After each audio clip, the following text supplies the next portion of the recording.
Bismillahirrahmanirrahim. Assalamualaikum warahmatullahi wabarakatuh. Innal hamdalillah hamdan katsiran tayyiban mubarakan fihi kama yuhibbu rabbuna wa yardah. Wa asyhadu an la ilaha illallah wahdahu la syarika lah. Wa asyhadu anna Muhammadan abduhu wa rasuluh. Allahumma salli wa sallim ala nabiyyina Muhammadin sallallahu alaihi wasallam wa ala alihi wa ashabihi wa man tabi'ahum bi ihsanin ila yaumiddin, amma ba'd. Ikhwani fillah rahimani wa rahimakumullah. Bapak-bapak yang dirahmati Allah Subhanahu wa taala, alhamdulillah, dengan izin dan pertolongan dari Allah kita bisa melanjutkan kembali kajian rutin kita, masih mengkaji kitab Awaiqut Talabil Ilm, penghalang-penghalang, hambatan-hambatan yang menjadikan penuntut ilmunya tidak berkah dan tidak bermanfaat. Kita telah selesai membahas hambatan penghalang yang keenam, yaitu al-ghurur, terkena tipu daya syaitan, wal ujub, bersikap ujub, dan juga al-kibr, yaitu bersikap sombong. Kita telah selesai membahas itu dan kita lanjutkan dengan penghalang yang ketujuh, hambatan yang ketujuh yang menjadikan penuntut ilmunya tidak berkah dan tidak bermanfaat. Kata Syekh Dr. Abdus Salam Barjas, beliau mengatakan al-aiqus sabi'u isti'jalus samar. Penghalang yang ketujuh yang menjadikan penuntut ilmunya tidak berkah dan tidak bermanfaat, tergesa-gesa, terburu-buru dalam memetik hasil menuntut ilmu. Jadi terburu-buru dalam memetik hasil di dalam kita menuntut ilmu itu termasuk penghalang dari ilmu yang bermanfaat. Berkata Dr. Abdus Salam Barjas hafizahullah ta'ala, yazunnu ba'da talabati annal ilma luqmatun sa'ighatun aw jur'atun uzbatun sur'ani ma tadhhara nataijuha wa tabayyana fawaiduha. Sebagian penuntut ilmu mengira sesungguhnya ilmu agama itu seperti makanan siap saji, minuman siap teguk yang bisa dirasakan manfaatnya, rasanya itu dengan cepat, bahkan bisa meraih keuntungan dan khasiatnya itu juga dengan cepat. Nah, ini kesalahan, kekeliruan penuntut ilmu, pengennya cepat. Dia ingin ilmu itu instan saja. Padahal para ulama terdahulu sudah mencontohkan yang namanya menuntut ilmu agama itu tidak instan. Makanya di sini disebutkan banyak sebagian penuntut ilmu yang mengira bahwa ilmu agama itu seperti makanan instan, bisa cepat, ya, cepat untuk dinikmatinya. Akhirnya ketika dia nggak sabar, akhirnya dia pengen jadi orang yang langsung ceramah di depan umum, bahkan mengajarkan ilmu di depan umum, ya, itu menjadikan dia terburu-buru di dalam memetik hasil menuntut ilmu. Fayamalu fi qararati nafsihi annahu ba'da madha sanatan aw akthar aw aqalla min umrihi fi talabi sayusbihu aliman jahbadan. Mereka berharap di dalam diri mereka setelah berlalu setahun atau lebih atau bahkan kurang dari umur mereka menuntut ilmu ini, mereka ingin langsung menjadi orang yang berilmu, orang yang alim, yang dia menjadi sandaran masyarakat. La yudraku sya'ahu wa la yashukku gubarahu. Maka apa yang mereka inginkan tersebut tidak akan pernah tercapai Wa hadhihi nadhratun khati'ah, ini pandangan yang salah. Wa tasawwurun fasid, gambaran yang keliru. Wa amalun kasidun, dan angan-angan yang hampa. Adraruhu wa khaymah wa mafasiduhu azimah, kemudaratannya sangat besar, kerusakannya juga sangat besar. Idh yafta bi sahibihi ila ma la tuhmadu uqbahu, yang akan menyebabkan orang tersebut jatuh kesudahannya dalam perkara-perkara yang tercela. Beliau sebutkan di sini apa efek negatifnya kalau orang itu terburu-buru memetik hasil menuntut ilmu. Yang pertama kata beliau, orang yang terburu-buru memetik hasil menuntut ilmu, efek negatifnya adalah minal qauli 'alallahi bighairi ilmin. Dia akan bicara tentang Allah, bicara tentang syariat tanpa dasar ilmu. Ini yang bahaya itu.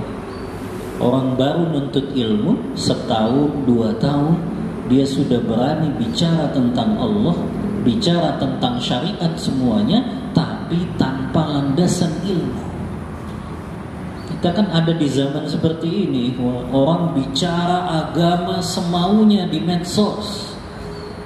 Orang berani bicara tentang Allah, tentang Rasulullah, tentang syariat dengan bebas sesuai akal dan kemauan mereka di media sosial.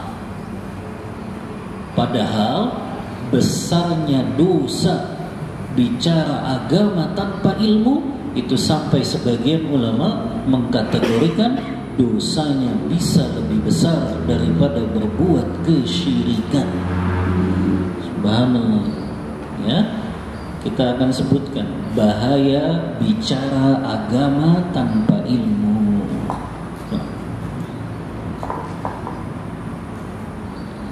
Bahaya bicara agama tanpa ilmu.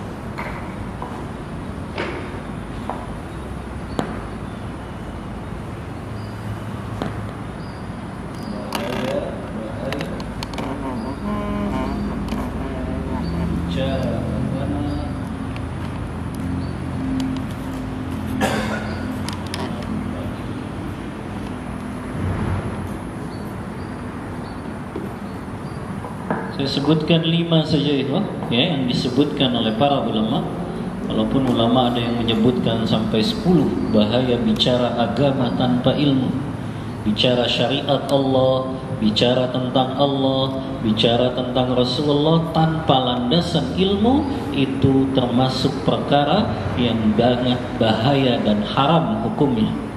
Yang pertama, ya, bahaya bicara agama tanpa ilmu. Allah Ta'ala di dalam Al-Quran sampai mensejajarkan, ya, bahkan mengatakan dosa bicara tanpa ilmu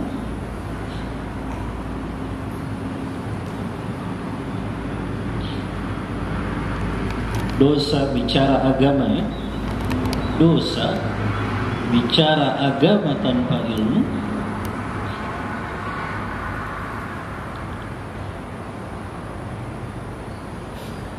bisa lebih besar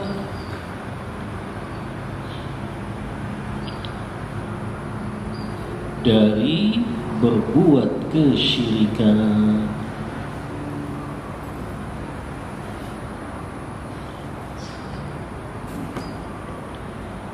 Dalilnya apa Ustaz? Dalilnya surah Al-A'raf ayat 33. Al-Quran surah Al-A'raf ayat 33.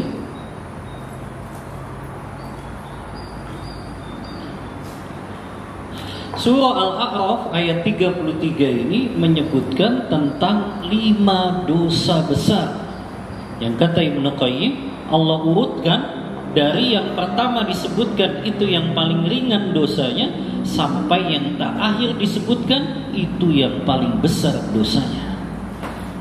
Kita lihat coba di mushaf, di gadget antum, surah Al-A'raf ayat 33.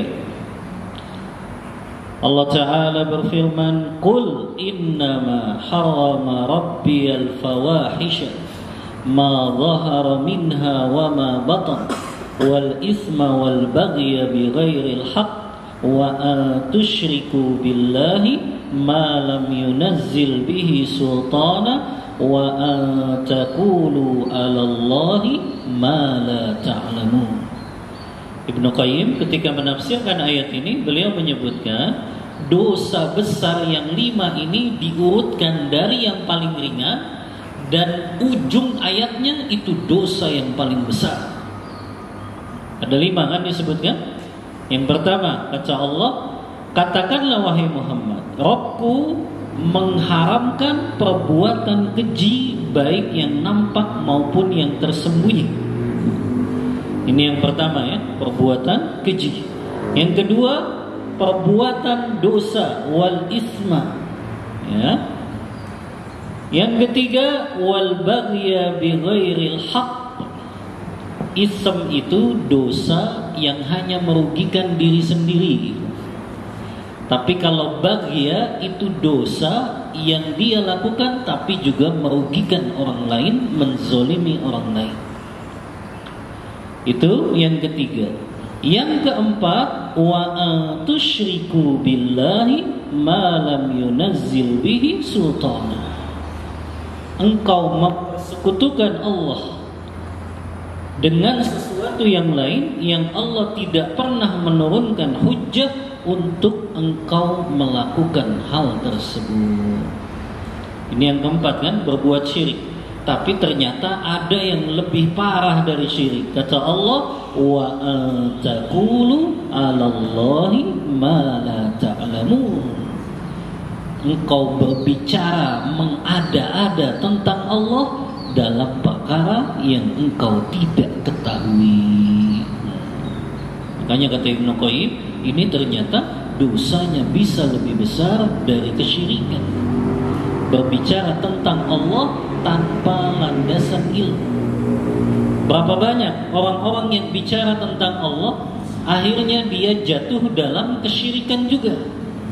Karena ketika dia bicara tentang Allah tanpa ilmu, selain dianya sesat, dia juga menyesatkan orang lain. Lihatlah kelompok-kelompok orang-orang yang belajar filsafat itu, yang mengatakan Allah ada di mana-mana. Akhirnya dia menjadikan Allah itu pokoknya ada di tempat manapun, sampai di tempat yang najis sekalipun. Ini kan jatuhnya malah bicara tentang Allah tanpa ilmu. Bagaimana Allah ada di tempat yang najis, ada di tempat yang kotor, ya? Maka itulah kenapa kata Ibnu Qayyim, ini juga yang banyak dikemukakan oleh para ulama kontemporer seperti Syekh Abdul Aziz bin Baz, inilah yang menjadikan berbicara agama tanpa ilmu bisa lebih besar dosanya dari berbuat syirik. Karena dia kalau bicaranya tentang Allah tanpa ilmu, dia bisa bicara yang menjadikan dia kufur, keluar dari Islam. Kalau dia bicara tentang Allah tanpa ilmu, ya. Ini yang pertama, itu bahaya bicara agama tanpa ilmu. Yang kedua, bahaya bicara agama tanpa ilmu, kata para ulama, berbicara agama tanpa ilmu termasuk berdusta atas nama Allah. Bicara agama tanpa ilmu, berdusta atas nama Allah.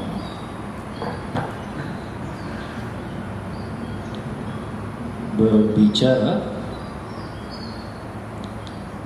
agama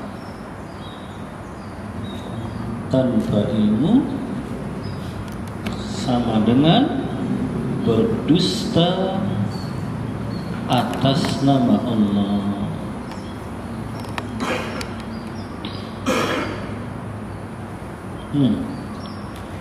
Berdusta atas nama Rasulullah saja ancamannya kan luar biasa.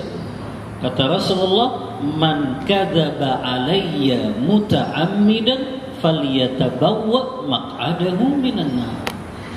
siapa yang berdusta atas namaku, kata Rasulullah kan, siapa yang dia mengatakan ini adalah hadis padahal itu bukan hadis, ini adalah perkataan Rasulullah padahal itu bukan perkataan Rasulullah, itu kan diancamnya luar biasa. Apa kata Rasulullah? Falyatabawwa maq'adahu minan nar. Persiapkanlah tempat duduknya di neraka. Itu berdusta atas nama Rasulullah. Bagaimana kalau berdusta atas nama Allah? Apa dalilnya? Orang yang bicara agama tanpa ilmu berdusta atas nama Allah. Firman Allah dalam surah An-Nahl. An-Nahl ayat 116. Allah mengatakan, wala taqulu lima tasifu alsinatukumul kadhib hadza halalun wa hadza haramun litaftaru 'alallahil kadhiba innal ladzina yaftaruna 'alallahil kadhiba la yuflihun. Janganlah kalian mengatakan terhadap apa yang disebut-sebut oleh lidah kalian secara dusta. Ini halal, ini haram. Nah ini bicara syariat tanpa ilmu. Yang halal dia haramkan, yang haram dia halalkan. Ini sama dengan berbicara agama tanpa ilmu. Itu sama dengan apa? Kata Allah, itu sama dengan mengada-ngadakan kebohongan terhadap Allah. Dan sesungguhnya orang-orang yang mengadakan kebohongan terhadap Allah tidaklah beruntung.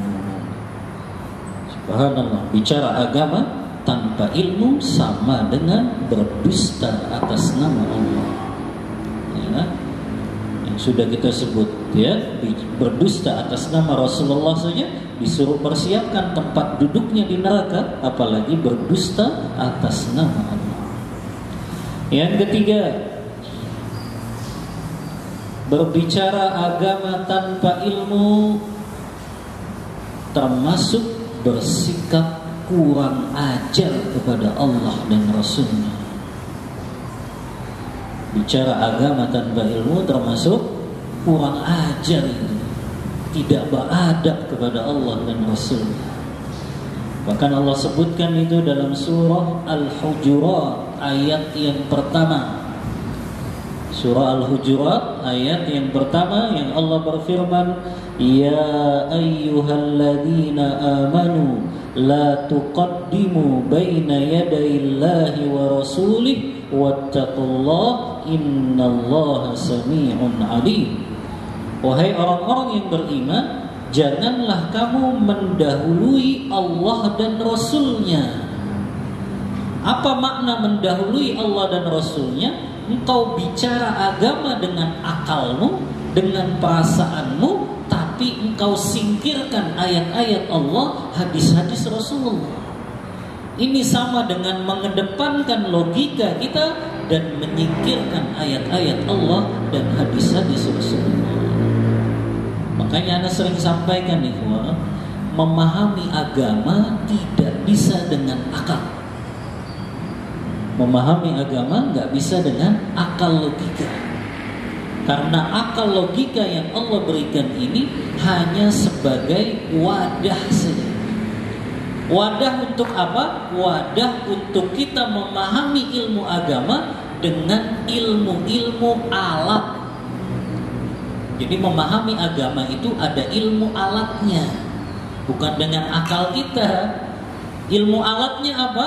Bahasa Arab itu ilmu alat. Kalau kita ingin faham Al-Quran, maka belajar ilmu tafsir. Kalau kita ingin belajar memahami fikih secara komprehensif, belajar usul fikih.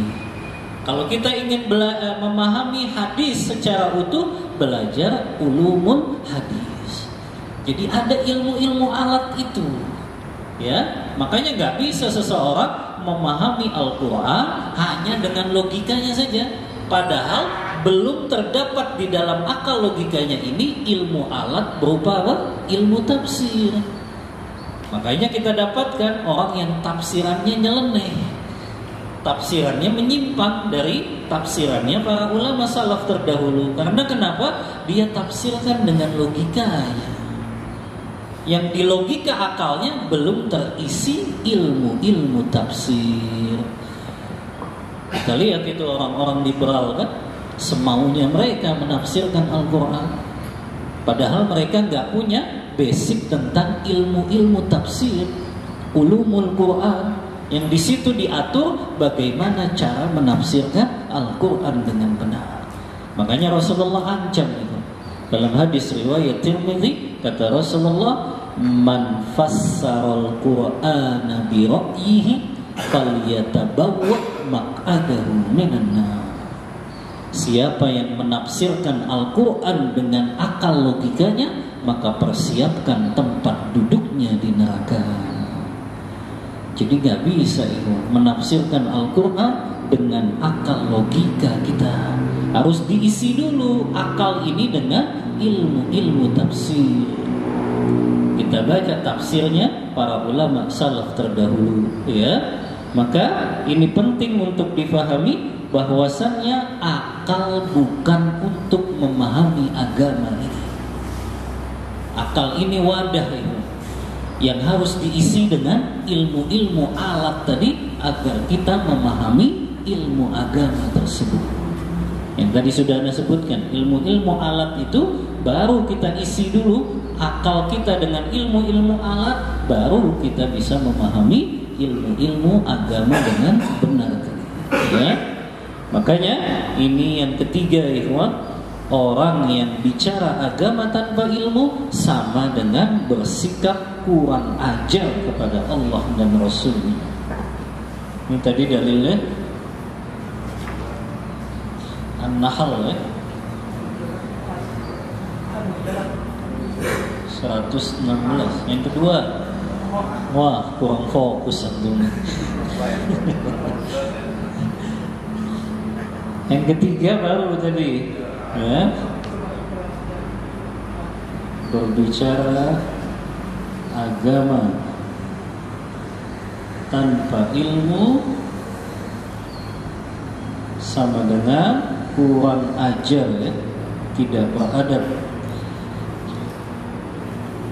kurang ajar kepada Allah dan Rasulnya.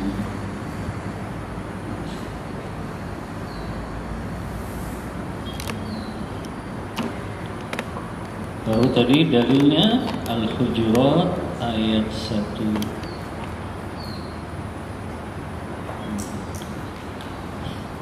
Ini yang ketiga itu, bahaya bicara agama, bicara tentang Allah, bicara tentang syariat tanpa landasan ilmu. Yang keempat, bahaya berbicara agama tanpa ilmu. Kata para ulama, orang yang berbicara agama tanpa ilmu adalah orang yang mengikuti hawa nafsunya. Mengikuti hawa nafsu itu, ya. Dan tidak ada orang yang lebih sesat daripada orang yang mengikuti hawa nafsunya di dalam bicara tentang agama. Dalilnya apa? Firman Allah Ta'ala surah Al-Qasas ayat yang ke-50. Allah Ta'ala berfirman, "Wa man adallu mimman ittaba'a hawahu bighairi hudam minallah." Siapakah yang lebih sesat daripada orang-orang yang mengikuti hawa nafsunya, yang dia tidak mendapatkan petunjuk dari Allah sedikit pun.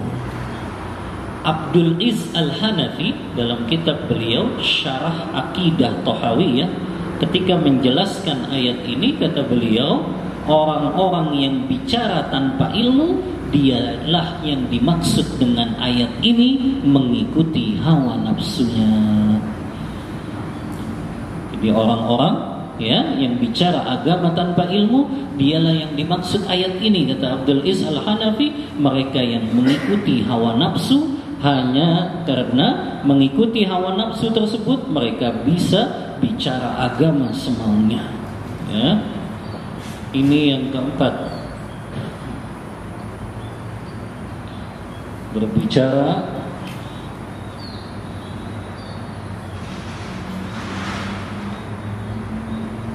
agama tanpa ilmu sama dengan mengikuti hawa nafsu.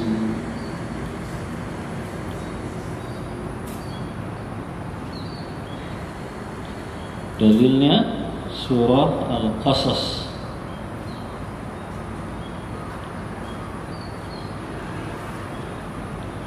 ayat 50 ya. Yang terakhir ya, ini yang lebih mengerikan, orang yang bicara agama tanpa ilmu. Yang kata para ulama, orang yang bicara agama tanpa ilmu, selain dia tersesat, dia juga menyesatkan orang lain dan dia menanggung dosa orang yang dia sesatkan. Sudah dia tersesat dosa, dia nanggung dosa orang yang tersesat karena sebab dia bicara agama. Karena sebab dia bicara agama tanpa ilmu, orang jadi tersesat. Dia tanggung itu dosanya orang yang tersesat tersebut. Ini kan mengerikan sekali. Ya, makanya orang yang dia berani bicara agama di depan umum tanpa ilmu itu bahaya sekali pertanggungjawabannya. Orang lain tersesat karena dia bicaranya asal tentang agama, dia tanggung itu dosa orang yang tersesatnya. Apa dalilnya? Dalilnya hadis Rasulullah SAW yang diriwayatkan oleh Imam Muslim dalam kitab sahihnya dari sahabat Abu Hurairah radhiyallahu an. Beliau berkata bahwasannya Rasulullah SAW bersabda, man da'a ila hudan kana lahu minal ajri mithlu ujuri man tabi'ahu la yankusu dzalika min ujurihim syai'a wa man da'a ila dolalatin kana alaihi minal ismi mithlu athami man tabi'ahu la yankusu dzalika min athamihi syai'a. Kata Rasulullah, siapa yang memberikan petunjuk kepada orang lain, maka dia dapat pahala dari orang yang mengikuti petunjuk tersebut tanpa mengurangi pahala orang yang melakukannya. Dan barang siapa yang menyeru, mengajak pada kesesatan, maka dia mendapatkan dosa sebagaimana dosa-dosa orang yang mengikutinya. Hal itu tidak mengurangi dosa mereka sedikit pun. Oh, ini besar sekali dosanya berarti. Dia bicara agama tanpa ilmu, orang jadi tersesat. Dia tanggung itu dosa orang yang tersesat karena sebab dia. Ya, dia berani berfatwa, mengeluarkan suatu hukum, itu berat pertanggungjawabannya. Makanya Anda pernah cerita antum ya, Imam Malik itu kan pernah didatangi seseorang dari Irak. Ini orang datang jauh-jauh dari Irak itu untuk ketemu Imam Malik, menanyakan masalah agama. Sampailah orang Irak ini ketemu Imam Malik di Madinah. Maka langsung orang ini menjulurkan 40 pertanyaan seputar syariat agama. Subhanallah. Imam Malik ketika langsung ditanyakan 40 pertanyaan itu, yang beliau jawab berapa itu? 36. Beliau mengatakan la adri, saya tidak tahu, wallahu a'lam. Beliau hanya bisa jawab 4 pertanyaan. Wahai imam, saya ini jauh-jauh diutus sama kaum saya untuk bertanya masalah agama kepadamu. Terus saya pulang ini, kamu cuma bisa jawab 4 saja. Bagaimana saya katakan kepada kaum saya? Gampang, kata Imam Malik. Kamu bilang kepada kaummu, saya sudah ketemu Imam Malik, dan Imam Malik gak bisa jawab pertanyaan kecuali hanya 4 saja. Oh, ini imamnya kota Madinah dan Mekah, orang yang pertama kali membukukan kitab hadis yang berjudul Al-Muwatta itu, gurunya Imam Syafi'i. Ya, tapi nggak gengsi, ya, nggak gengsi. 40 pertanyaan yang bisa dijawab 4 saja. Karena Imam Malik sadar berat pertanggungjawabannya pada hari kiamat nanti. Ya, beliau nggak gengsi. Kalau cuma di dunia kan paling dianggap remeh sama orang saja, nggak bisa jawab. Ya, tapi di akhirat lebih berat pertanggungjawabannya. Kalau dia menjawab salah tanpa ilmu, dia menanggung dosa orang yang ia sesatkan tersebut.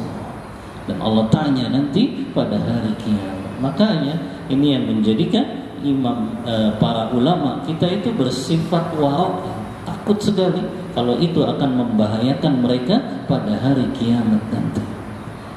Anda pernah juga cerita tentang Imam Asy-Sya'bi, seorang tabi'in, yang kata Ibnu Katsir dalam tafsirnya, kana a'lamun nas fi zamanihi, orang yang paling berilmu di zamannya itu Imam Asy-Sya'bi.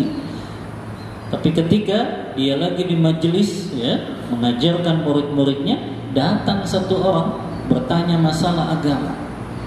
Imam Asy-Sya'bi menjawab, la adri, saya tidak tahu, wallahu a'lam, Allah lebih mengetahui. Muridnya mengatakan, wahai guru, engkau kan manusia paling berilmu di zaman kita. Masa satu pertanyaan saja engkau nggak bisa jawab? Apa engkau tidak malu, wahai guru? Apa jawabannya Imam Asy-Sya'bi? Kenapa aku harus malu? Kan malaikat juga tidak malu ketika diperintahkan Allah untuk menyebutkan nama-nama yang ada di bumi ini, ya, di langit dan di bumi. Wa 'allama Adama al-asma'a kullaha thumma 'aradahum 'alal malaikati faqala anbi'uni bi asma'i haula in kuntum shadiqin. Apa jawabannya malaikat? Qalu subhanaka la ilma lana illa ma 'allamtana innaka antal alimul hakim. Maha suci engkau, kami enggak bisa atau kami tidak memiliki ilmu, ya Allah, kecuali yang engkau ajarkan kepada kami. Malaikat saja tidak malu, kata Imam Asy-Sya'bi, ketika mereka enggak tahu disuruh oleh Allah menyebutkan nama-nama benda yang ada di langit dan bumi ini. Maka kenapa aku harus malu, kata Imam Asy-Sya'bi. Subhanallah, ya, jauh sekali kan dari kehidupan kita yang kadang suka sotoy gitu ya dalam masalah agama, ya, bicara agama semaunya tanpa landasan ilmu yang padahal pertanggungjawabannya berat sekali, ya. Maka yang kelima tadi, ya, orang yang bicara agama tanpa ilmu, dia menanggung dosa orang yang ia sesatkan. Orang yang bicara agama tanpa ilmu, maka sama dengan ia menanggung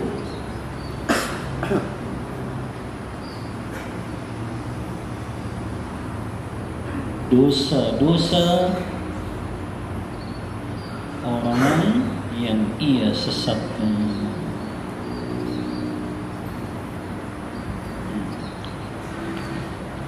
Tapi cukup 5 ini agar kita tahu efek buruk dari orang yang tergesa-gesa, terburu-buru memetik hasil dalam menuntut ilmu.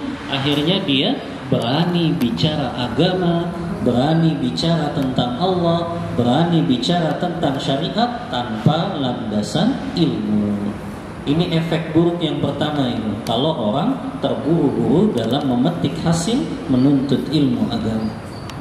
Yang kedua, efek buruknya, kata beliau, orang yang tergesa-gesa, terburu-buru di dalam memetik hasil ilmu agama ini, as-siqqatul umya bin nafsi wa hubbul uluwi wa tasaddur. As-siqqah al-umya, kalau bahasa kita mungkin terlalu kepedean, terlalu percaya diri. Yang itu menyebabkan apa? Hubbul uluwi, dia menjadi orang yang suka dengan kedudukan. Wat tasaddur, dia suka dengan popularitas. Jadi dia terburu-buru memetik hasil menuntut ilmu, akhirnya apa? Dia sudah berani tampil ceramah di depan umum. Padahal ilmunya masih terbatas. Ya, dia berani bicara agama. Padahal ilmunya masih terbatas. Yang akhirnya apa? Dia hanya ingin mencari kedudukan saja di hati-hati manusia. Atau dia tadi mengejar popularitas saja. Nah, ini efek yang bahaya ya. Karena muncul juga kan di kalangan kaum muslimin, sebetulnya keilmuan agamanya belum mapan, tapi sudah berani ceramah di televisi. Ya, akhirnya ketika ditanya dia jawab semaunya saja, subhanallah. Ya, tanpa landasan ilmu. Karena akhirnya dia gengsi kalau nggak bisa jawab. Gitu. Dia merasa gengsi kalau tidak bisa jawab. Karena yang dia cari apa? Kedudukan di hati manusia dan popularitas saja. Ini efek buruknya nih. Kalau orang terburu-buru dalam memetik hasil menuntut ilmu, ya. Wa yantahi matafuhu baina hadhihi al-ashya' ila hajril intisabi lil ilmi wa ahlihi. Dan titik terakhir yang paling bahaya bagi orang yang terburu-buru memetik hasil, dia akan meninggalkan dari perkara menuntut ilmu dan meninggalkan orang-orang yang berilmu. Karena dia sudah merasa tadi, oh saya sudah cukup kok, sudah mapan dengan ilmu saya, maka nggak butuh lagi dengan ilmu yang lain, nggak butuh lagi kepada para ulama. Maka orang yang seperti ini berarti dia merasa dia sudah memetik hasil dalam menuntut ilmunya. Makanya ada kaidah fikih. Tum pernah dengar kaidah ini? Man istajala bi syai'in qabla awanihi uqiba bi hirmanihi.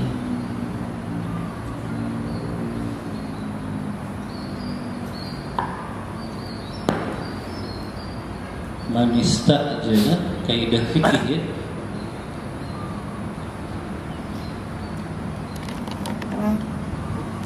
Kaidah fikihnya berbunyi man istajala.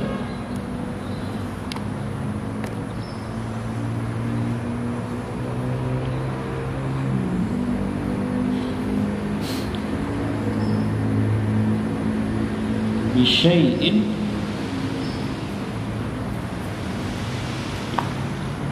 qabla awanih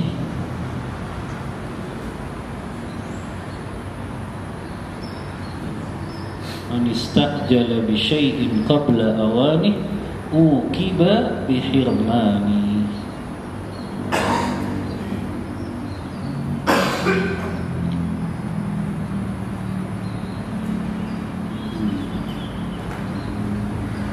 Apa maknanya? Barang siapa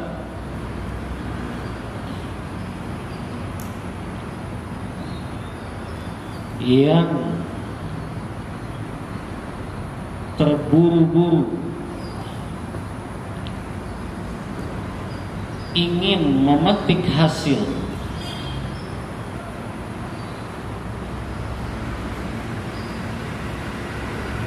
sebelum waktunya,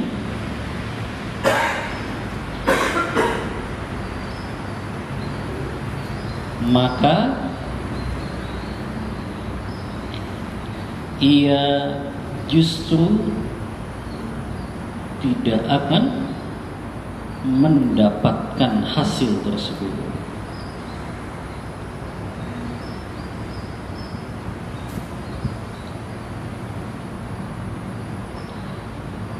Ia justru gak bakal dapat hasil tersebut. Karena kenapa? Karena dia tergesa-gesa sebelum waktunya.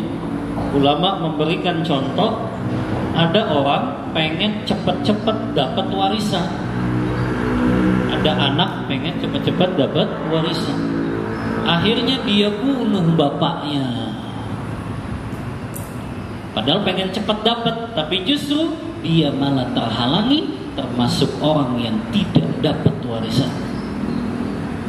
Karena ada 3 kan yang gak berhak dapat warisan. Sebabnya yang pertama karena dia berbeda agama, yang kedua karena sebab perbudakan, yang ketiga karena sebab dia membunuh anak. Kalau dia bunuh bapaknya supaya cepat dapat warisan, justru dia jadi haram untuk dapat warisan.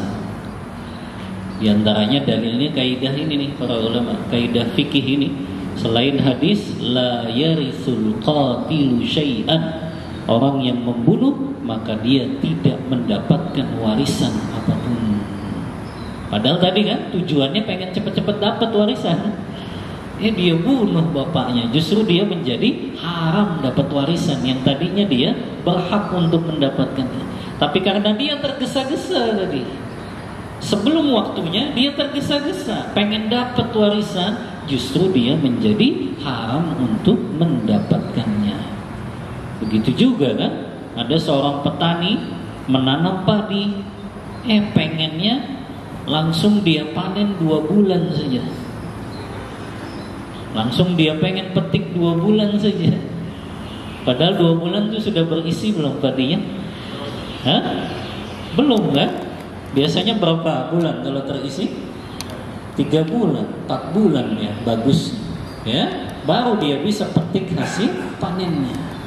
Kalau petani ini maksain 2 bulan sudah dia petik, nggak dapat apa-apa ya. Makanya kaidah ini, siapa yang terburu-buru memetik hasil, maka justru dia tidak mendapatkan hasil yang dia inginkan tersebut ya.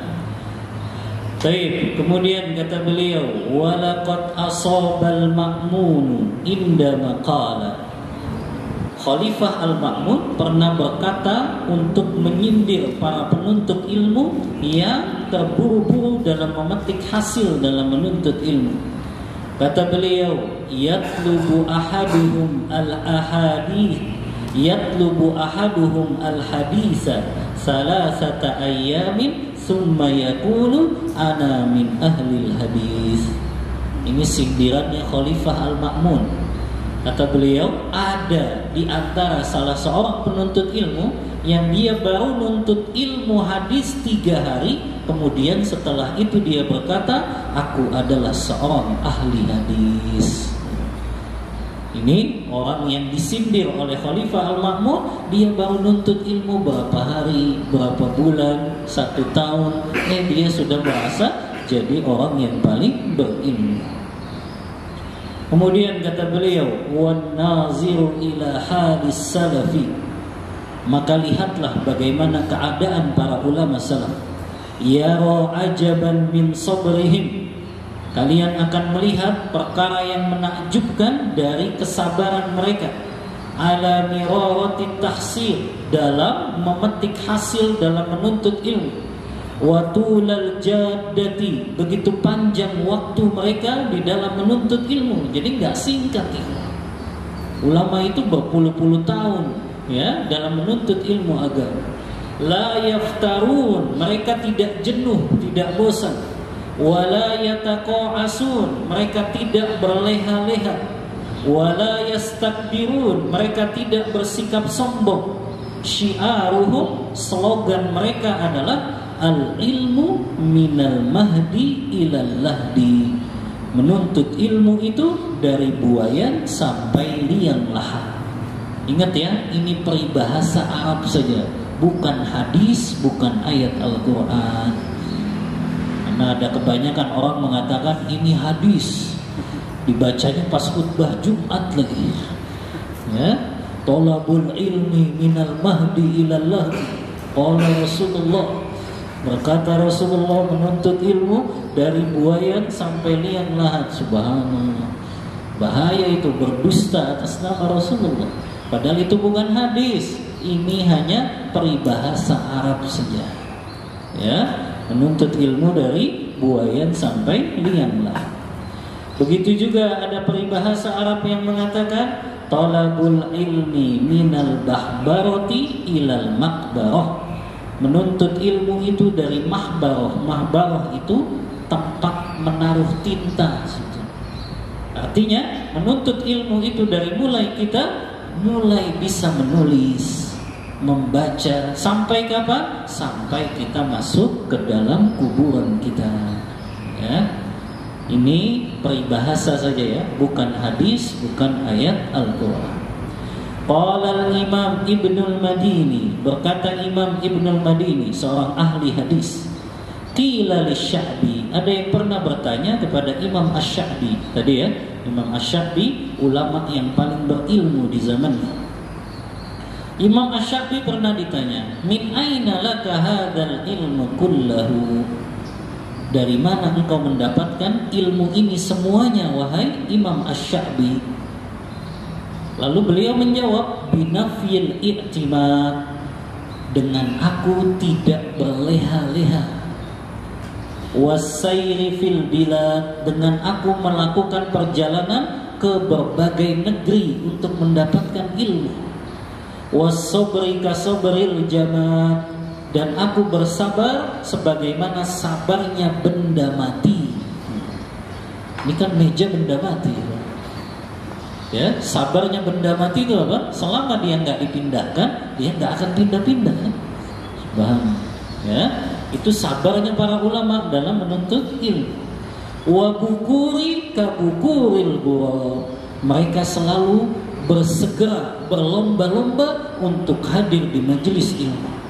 Ulama dulu ikhwan, kalau kajiannya besok ba'da subuh, ba'da asar sudah tiba di masjidnya. Jadi kalau besok subuh baru mau kajian, habis asarnya sudah pada di masjid. Ya, padahal kajiannya besok subuh. Subhanallah. Ya. Kalau kita kan kajiannya besok subuh, datangnya jam 6. Subhanallah. Ya. Ulama subhanallah, besok ba'da subuh baru kajiannya, asar sekarang udah pada datang. Subhanallah. Karena mereka berharap duduknya paling depan nih, wah. Dulu kan nggak pakai speaker kayak gini, sementara yang hadir banyak. Kalau mereka duduknya paling belakang, susah untuk dapat ya penjelasan yang bisa didengar dengan baik gitu. Makanya mereka subhanallah, besok ba'da subuh baru kajian, asar sekarang sudah pada datang. Mereka nginep di masjid itu demi ilmu, subhanallah. Dan itu makanya jadi ulama itu. Ya, jadi ulama kan yang kayak gitu, ya. Kalau kita kan kajiannya ba'da maghrib aja, baru datang setelah maghrib, subhanallah. Ya, kajiannya pagi-pagi jam 9, baru datangnya jam 10. Ya, subhanallah. Gimana mau jadi ulama kan begitu, ya. Kalau ulama datang ya sebelum ya dari jauh-jauh hari, ya. Kalau kita kan pas terlambat ya itu baru datang ya. Nah begini kata Imam Asy-Sya'bi, dulu para ulama mereka berlomba-lomba hadir di majelis ilmu, ya. Makanya cepatnya mereka itu diibaratkan seperti burung gagak, cepat ya. Kemudian qala al-Imam Asy-Syafi'i, berkata al-Imam Asy-Syafi'i rahimahullahu ta'ala, la yablughu fi hadha asy-sya'ni rajulun hatta yadurra bihi al-faqru wa yu'thirahu ala kulli syai'in. Imam Syafi'i pernah berkata, seseorang tidak akan pernah mencapai derajat seperti sekarang ini, artinya derajat yang mulia menjadi seorang ulama, sampai dia dimudaratkan dengan kefakiran. Yang kefakiran itu menimpanya dalam setiap perkara. Kenapa Imam Syafi'i menyebut orang yang betul-betul penuntut ilmu sejati, dia akan tertimpa dalam situasi yang kekurangan biasanya. Karena memang menuntut ilmu di zaman dulu itu butuh biaya yang besar. Perjalanan dari satu negeri ke negeri yang lain itu kan butuh akomodasi, butuh logistik, butuh beli kitabnya, ya, belum makannya di tengah perjalanan. Mereka kan untuk mencari satu hadis biasanya menempuh perjalanannya ribuan kilometer untuk ketemu orang yang memang betul-betul meriwayatkan hadis itu. Ya, itu kan perjalanan ribuan kilo, kendaraan paling bagus kuda sama unta saja. Jadi belum ada Innovazenik ya. Baru kuda dan unta saja itu sudah paling keren di zaman dulu ya. Yang mereka perjalanannya subhanallah, mereka harus melewati hutan-hutan. Mereka harus melewati bahaya-bahaya kan? Ada harimau, singa. Belum kalau mereka terkena badai, angin topan, subhanallah. Kalau panas mereka kepanasan, ya. Kalau dingin mereka kedinginan, subhanallah. Menempuh perjalanan ribuan kilometer, yang itu akan menghabiskan biaya. Makanya berkata juga seorang ulama hadis, ya, yang beliau berkata, man talabal hadis faqad aflas. Tidak salah Syu'bah Ibnu Hajjaj, yang beliau seorang ahli hadis berkata, siapa yang menuntut ilmu hadis maka dia akan bangkrut. Maknanya hartanya akan habis, karena dia harus menempuh satu perjalanan dari negeri ke negeri yang lain, mencari orang-orang yang meriwayatkan hadis tersebut, kemudian mereka hafalkan dan mereka catat. Subhanallah ya. Kalau kita kan kadang beli buku aja pelit, subhanallah. Ya, beli buku untuk belajar agama. Ya, padahal itu kalau kita catat ihwan, itu suatu hari mungkin saat kita mempelajarinya kita belum butuh gitu. Tapi di suatu hari kita tertimpa satu masalah, kayaknya dulu Ustaz pernah jelasin nih. Antum buka lagi tuh catatannya. Ya, sama ihwan. Dulu anak ketika kuliah, ya, kadang babnya itu ya bab yang memang belum kita alami. Dulu anak belum nikah sudah belajar bab nikah, bab talak gitu ya, bab zihar, bab li'an, bab ila, yang anak dulu belum merasakannya. Tapi ketika sekarang sudah mengalami dan banyak pertanyaan tentang itu, ya dibuka lagi pelajaran-pelajarannya gitu. Ya. Jadi manfaatnya begitu ya, kita catat ilmu-ilmu agama dengan buku-buku kita. Sampai Ibnu Qayyim berkata dalam kitab beliau, siapa yang tidak merasakan manisnya membeli kitab untuk menuntut ilmu agama, maka dia bukanlah penuntut ilmu sejati. Jadi penuntut ilmu itu merasakan nikmat ihwa ketika dia beli kitab.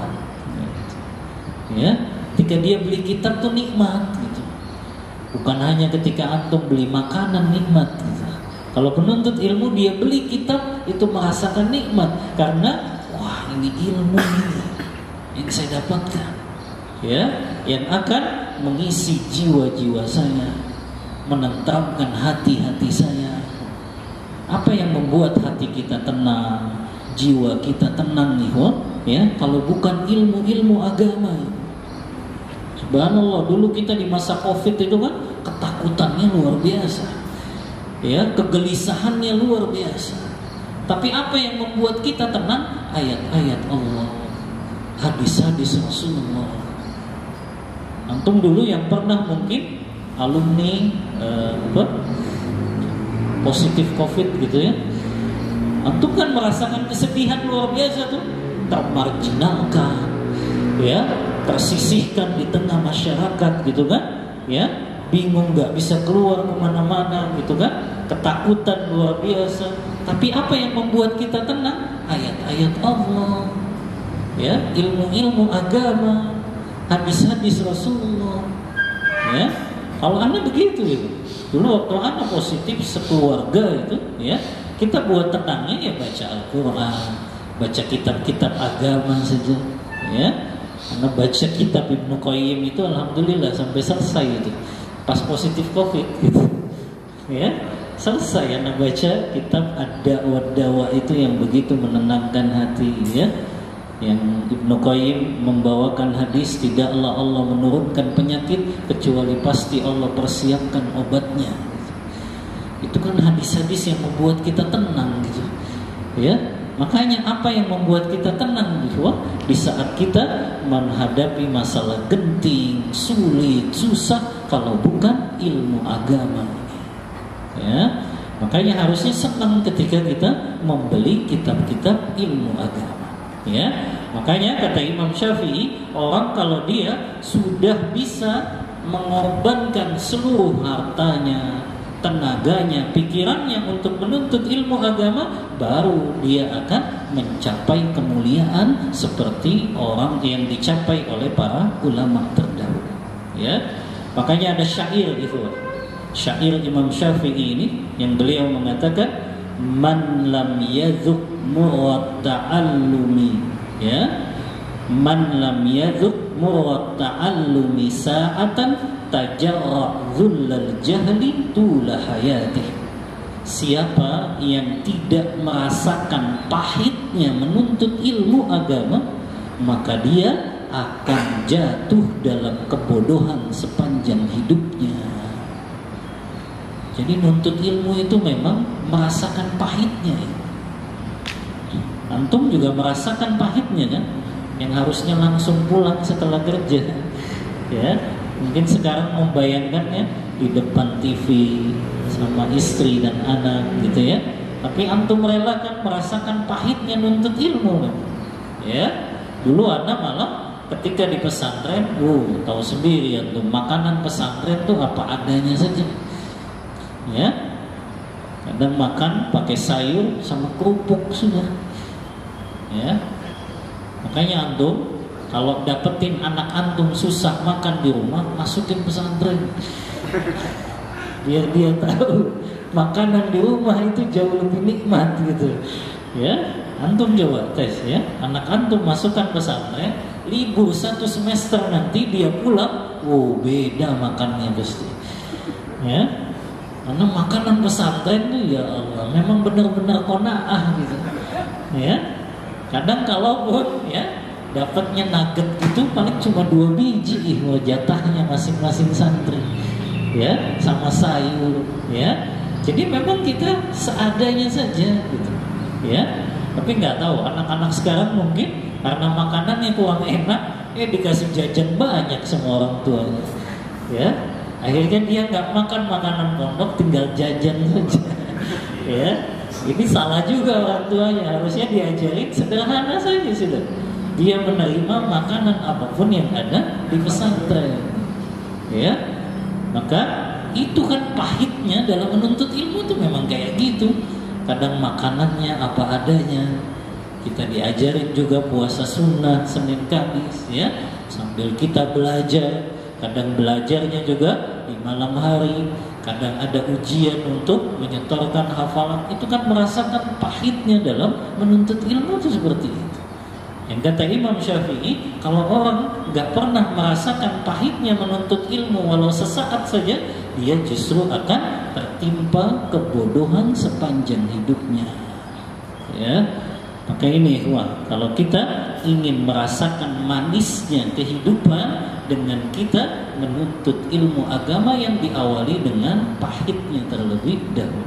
Kemudian qala Ibnu Hamzah, berkata Ibnu Hamzah, qala li Yaqub ibnu Sufyan, berkata kepadaku Yaqub ibnu Sufyan, al-Hafiz al-Imam, ini seorang ahli hadis.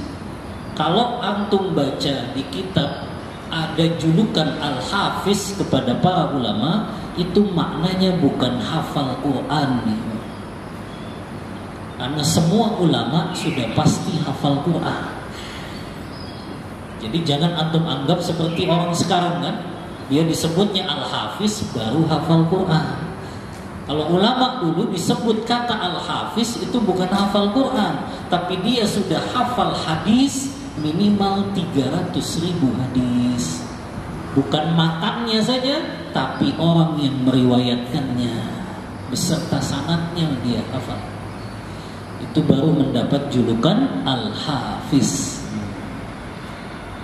Itu al-Hafiz yang dimaksud para ulama itu seperti itu, ya. Mereka hafal hadis matan dan sanadnya, dan mereka hafal minimal 300.000 hadis, ya, beserta matan dan sanadnya, baru dapat julukan al-Hafiz. Kalau kita kan sekarang al-Hafiz baru hafal Quran, ya, hadisnya yang belum hafal, ya.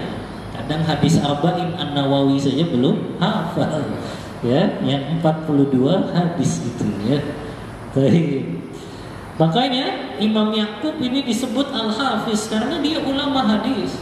Ya, hafal hadis bukan matannya saja, bukan isinya saja, tapi orang-orang yang meriwayatkannya.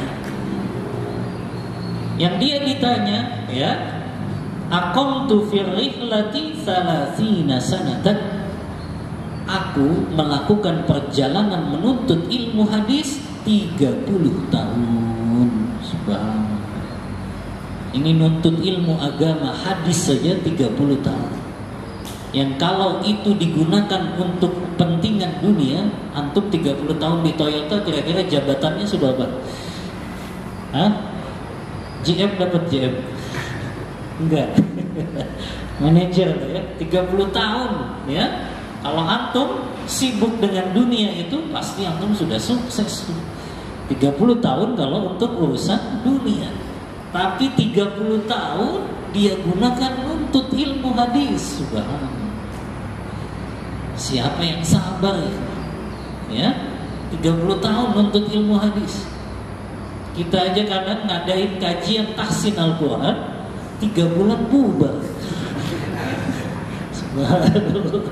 Ya, apalagi kajian bahasa Arab paling susah itu bertahannya. Kajian bahasa Arab sebulan bubar. Subhanallah. Ini nuntut ilmu hadis 30 tahun nih. 30 tahun, subhanallah. Ya, jarang orang yang sabar dalam menuntut ilmu ini, ya. Makanya subhanallah, beliau berkisah, saya nuntut ilmu hadis 30 tahun. Ya, luar biasa kan? Kalau kita gunakan untuk kepentingan dunia, oh, itu kita sudah sukses. Tapi ini dia gunakan untuk meraih kemuliaan ilmu agama. Berkata lagi Yahya ibnu Katsir, la yustata'ul ilmu bi rahatil jasad. Kata Yahya ibnu Katsir, ini seorang tabi'ut tabi'in, yang beliau berkata, ilmu itu tidak bisa didapatkan dengan seseorang banyak mengistirahatkan badannya. Artinya ternyata penuntut ilmu agama itu istirahatnya sedikit. Ya. Makanya Imam Nawawi kan pernah memberikan testimoninya, ya. Beliau mengatakan, ya, 2 tahun saya merasakan menuntut ilmu agama tidak tidur di atas ranjang saya. Artinya 2 tahun Imam Nawawi nggak pernah tidur di atas kasurnya. Tidurnya itu di atas mejanya sambil baca, nulis gitu. Jadi beliau bacanya lama ya, nggak kayak kita baru baca udah tidur kan begitu. Ya, beliau baca lama baru tidur gitu. Tak tidur gitu ya, nulis beliau tidur. Tidurnya kayak gitu saja. 2 tahun beliau rasakan nggak tidur di atas ranjang punggungnya. Ya, demi tadi menelaah kita, ya, menulis kita. Ya, makanya usianya singkat Imam Nawawi 45 tahun tapi karyanya begitu banyak. Ya. Nah ini bahwasannya ilmu agama nggak bisa diraih dengan orang yang banyak mengistirahatkan jasadnya. Berkata lagi Ibnul Haddad Al-Maliki, ini semuanya ada dalam kitab Siyar A'lamun Nubala, ya. Itu autobiografinya para ulama yang ditulis oleh Al-Imam Al-Zahabi rahimahullah. Kata Ibnul Haddad Al-Maliki, malil alimi wa malaimatil madajib. Orang yang berilmu tidak pernah akrab dengan kasur dan ranjangnya. Artinya jarang tidur di atas ranjangnya. Tapi jarang tidur di atas ranjang bukan berarti tidurnya di kursi atau sofa. Ya, maksudnya di sini mereka jarang tidur nyenyak gitu. Ya, kesibukan mereka menelaah ilmu sampai tengah malam. Setelah itu mereka sholat malam, tidurnya sedikit sekali. Dan begitu kan memang gambaran Allah kepada orang-orang yang beriman. Kata Allah dalam surah As-Sajdah itu kan, tatajafa junubuhum anil madaji yad'una rabbahum khawfan wa tama'a wa mimma razaqnahum yunfiqun. tatajafa junubuhum anil madaji, lambung-lambung mereka jauh dari ranjang-ranjang mereka. Yang mereka berdoa kepada Rabb mereka, ya, khaufan wa tama'a, dengan rasa harap dan rasa takut, ya. Itu kan orang beriman. Mereka semakin takut itu karena kenapa? Semakin mereka faham ilmu agama. Semakin orang faham ilmu agama, semakin bertambah rasa takutnya kepada Allah Ta'ala. Makanya mereka bangun di malam hari, ya. Kemudian fa'ala talibil ilmi, maka selayaknya bagi para penuntut ilmu an yata'assa biha ula'il a'immah, mereka meneladani para imam-imam dari kalangan ulama tersebut, wa an yahdhuwa hadwahum, mereka menempuh perjalanan sebagaimana perjalanan yang ditempuh ulama-ulama tersebut, hatta yanala manahu, agar mereka memperoleh apa yang diperoleh para ulama tersebut, wa yadriku baghiyatahu, agar mereka meraih apa yang diraih ulama-ulama tersebut. Fa inna manhajahum salimun, karena manhaj, metode mereka dalam menuntut ilmu adalah metode yang benar. Wa tariquhum qawimun, dan jalan yang mereka tempuh adalah jalan yang lurus. Wa ma hasala lahum ma hasala min dzikrin hasanin, dan apa yang mereka hasilkan dari menuntut ilmu adalah yang disebutkan kebaikannya oleh banyak manusia. Wa naf'in mustamir lil muslimin, dan memberikan manfaat secara terus-menerus kepada kaum muslimin, illa bisabri wal musabarah, dan itu tidak mereka hasilkan kecuali dengan memiliki kesabaran dan keuletan. Musabarah itu keuletan. Wazdira'i kulli ma yabdhalu min malin wa waqtin fi sabilil ilmi wal ma'rifah, dan mereka menggerakkan seluruh potensi yang mereka miliki, apakah itu tenaga, pikiran, harta, waktu, untuk perjalanan mereka menuntut ilmu agama. Wa khitaman azkuru muhawarata baina itsnain, sebagai penutup kata beliau ingin menyebutkan dua kalimat. Yang kalimat ini menjelaskan tentang kedudukan ilmu yang begitu tinggi, dan seseorang gak bisa mendapatkan ilmu tersebut kecuali dia mengerahkan seluruh potensinya untuk menuntut ilmu agama. Perkataan ini disebutkan oleh Syekh Utsaimin juga dalam kitab beliau Kitabul Ilm. Perkataan itu berbunyi, a'til ilma kullaka yu'tika ba'dahu, kerahkanlah seluruh potensimu untuk menuntut ilmu, maka ilmu akan memberikan setengahnya kepadamu. Subhanallah, kita kalau sudah mengerahkan seluruh potensi kita saja, tenaga, pikiran, harta, untuk menuntut ilmu, itu ilmu yang kita dapatkan baru setengahnya. Itu kita sudah kerahkan seluruh potensi. Tapi sebaliknya, waqtil ilma ba'doka, kalau engkau berikan potensimu dalam menuntut ilmu ini sebagiannya saja, falam yu'tika syai'un, maka ilmu itu enggak memberikan apa-apa kepadamu. Makanya ikhwah, dulu para ulama kalau mereka memberikan ilmu kepada murid-muridnya, dan muridnya tersebut mengerahkan seluruh potensinya tadi, pikirannya, tenaganya, hartanya, maka murid tersebut di kemudian hari dia pun akan mengajarkan ilmu. Jadi lulusan-lulusan majelis taklim dulu itu di kalangan ulama, mereka setelah jadi murid kemudian mereka ngajar gitu loh. Ya. Antum mungkin ada kan yang sudah 10 tahun, 15 tahun gitu ya, menuntut ilmu agama, tapi sampai sekarang masih jadi mustami saja. Ya, belum bisa mengajarkan kepada yang lain. Kalau dulu ulama mampu mencetak itu ya. Artinya sudah dididik 10 tahun, 15 tahun, mereka gantian mengajar kepada manusia yang lain. Makanya turun-menurun kan. Syekhul Islam Ibnu Taimiyah punya murid Ibnu Qayyim, Ibnu Ibnu Qayyim mengajarkan lagi kepada murid yang lain, ya. Begitu juga punya murid Ibnu Katsir mengajarkan lagi kepada yang lain, terus menerus di dalam mereka mengajarkan ilmu, ya. Tapi kesimpulannya ikhwah, ya, menuntut ilmu agama ini tidak bisa dengan cara instan. Nggak bisa instan.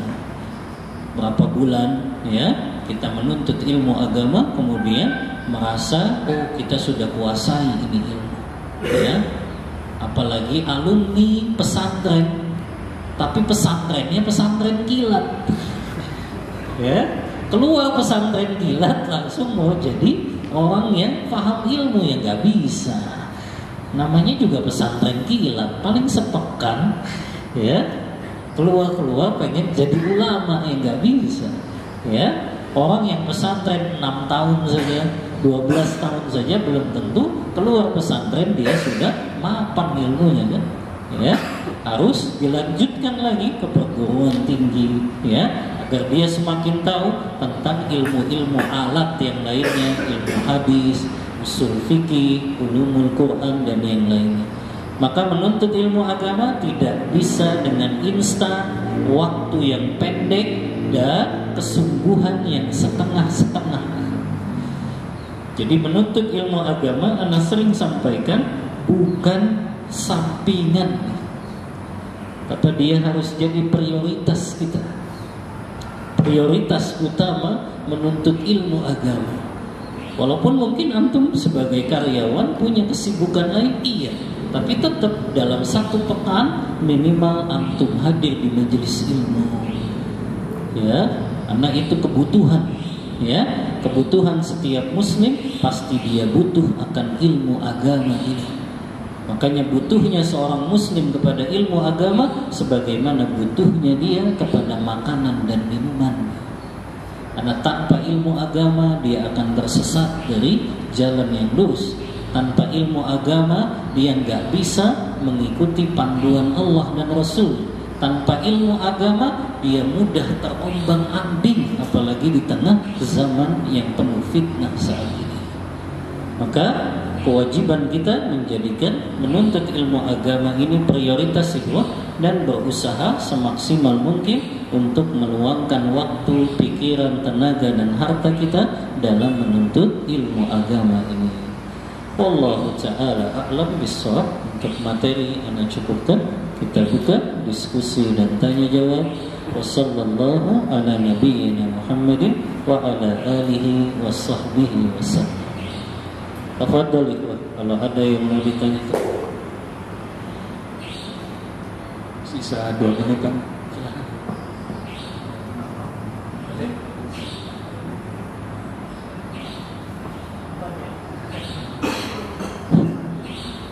Assalamualaikum warahmatullahi wabarakatuh. Ada mau tanya terkait menuntut ilmu, tapi bahasan yang sebelumnya yang terakhir, menuntut ilmu dari orang yang lebih awam ilmunya. Nah, saya akan tanyakan, ketika khotib Jumat itu mengeluarkan ilmu, kita kan nggak harus mendengarkan gitu saja. Nah, ada khawatir ilmu itu bisa masuk, nggak bisa anak keluar. Tapi di sisi lain kan kadang-kadang ini kayaknya kurang bagus. Yang harus tanyakan, apakah boleh jika meninggalkan khutbah Jumat tersebut saat ketika yang khutbah itu menyimpang dari syariat. Jazakallahu khairan, pertanyaan yang sangat bermanfaat, ya. Kalau ada khatib Jumat yang kadang mungkin, ya, membawakan hadisnya hadis palsu lagi, ya, atau hadisnya hadis lemah gitu, atau dia katakan itu hadis padahal itu bukan hadis, apakah kita boleh meninggalkan untuk mendengarkan khutbah Jumat tersebut? Wallahu a'lam. Pendapat yang lebih kuat, tetap kita tidak boleh meninggalkan tempat sholat Jumat kita. Lalu apa yang kita lakukan, Ustaz? Ya sudah, kita tidak memasukkan perkataan khatib tersebut ke dalam pikiran kita atau ke dalam jiwa kita. Itu kalau memang antum tahu. Tapi kalau memang antum ngerasa ini kayaknya janggal nih yang diucapkan khatib, itu antum tabayun dulu kepada para asatidzah. Ini ada khatib yang mengatakan ini hadis, betul nggak? Sahih tidak hadisnya? Ya. Tapi tetap tadi ya, kalaupun antum tahu, oh ini kan bukan hadis, tapi kok disebut khatib hadis, ya, maka tinggal antum tidak perlu menanggapinya, mengabaikannya saja, tapi tetap duduk di tempat untuk sholat Jumat tersebut. Ya, makanya sholat Jumat itu kan bukan untuk kita mengambil ilmu. Sholat Jumat itu memang bukan kita untuk mengambil ilmu, tapi hanya untuk mendapatkan mau'izah hasanah saja. Yang sesuai dengan Al-Quran kita ambil, ya. Tapi kalau ada yang menyimpang, ya kita tidak ambil itu, ya. Karena kan memang sebaik-baik khatib yang menunjukkan kefakihannya memang singkat kan, gitu. Ya, singkat dalam penyampaiannya, makanya itu tidak bisa dijadikan sarana kita mengambil ilmu. Kalau mengambil ilmu yang di majelis ilmu seperti ini, gitu. Kalau dalam khutbah ya nggak bisa karena terlalu singkat, dan tadi juga terkadang kita mungkin mendapatkan khatib-khatib yang seperti tadi, ya. Kalau antum memang berani ya bisa ditanyakan, Ustaz, ini memang hadis ya, riwayatnya siapa gitu ya, apakah memang ini hadisnya sahih atau tidak gitu. Kan bisa ditanyakan kepada khatib tersebut. Wallahu ta'ala a'lam bishawab.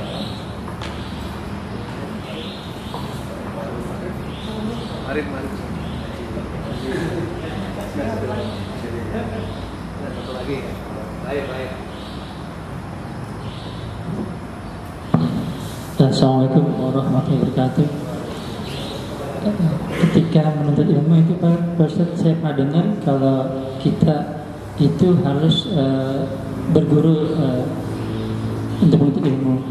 Dan ketika kita mengamalkan itu, adakah hadisnya Pak Ustaz untuk syarat diterima ilmu itu apa yang kita pelajari itu harus berguru. Kalau kita tidak berguru, apakah amalan kita itu diterima atau tidak? Itu Pak Ustaz. Syukran jazakallahu. Jazakallahu khairan. Pertanyaan yang bermanfaat ya. Kita sudah pernah bahas itu, di antara kegagalan penuntut ilmu agama yang menjadikan ilmunya tidak bermanfaat dan tidak berkah, di antaranya al-i'timadu 'alal kutub dunal ulama. Bersandar kepada kitab saja tanpa bimbingan ustadz atau ulama. Jadi dia baca buku saja, ya, seolah-olah dia bisa pahami sendiri. Itu justru kesalahannya akan lebih banyak daripada kebenaran. Ya, di hambatan yang ketiga itu ya, kita pernah bicara itu, ya. Bahkan banyak ulama yang memberikan kaidah man kana syaikhuhu kitabahu kana khata'uhu aktsar min sawabihi. Siapa yang dia ya menjadikan kitabnya itu sebagai gurunya, maka salahnya akan lebih banyak daripada benarnya. Jadi memang menuntut ilmu agama nggak bisa otodidak. Antum nggak bisa cuma baca buku-buku terjemahan saja, nggak bisa. Ya, nggak bisa kemudian antum baca 100 jurnal tentang ilmu syariat, kemudian antum bisa untuk ngajarnya, nggak bisa. Sama seperti orang sudah baca 1000 jurnal kedokteran, dia baca buku-buku kedokteran, dia baca 1000 jurnal, 1000 buku-buku tentang kedokteran dan kesehatan, boleh nggak dia buka praktek sebagai dokter? Boleh nggak? Nggak boleh. Orang dia nggak sekolah kedokteran, ya, cuma baca-baca doang, ya. Maka begitu juga dalam ilmu agama, nggak bisa seseorang memahami agama dengan membaca buku sendirian. Harus dengan bimbingan para ulama atau para asatidzah. Ya, karena banyak sekali ya penjelasan-penjelasan yang mungkin di dalam kitab tersebut tidak dijelaskan, hanya singkat saja. hanya hadisnya saja tapi tidak ada penjelasan tentang hadisnya, ya, hanya dalil Al-Quran saja tapi tidak dijelaskan tafsirnya. Terkadang kita keliru, makanya harus bersandar kepada ulama atau asatidz.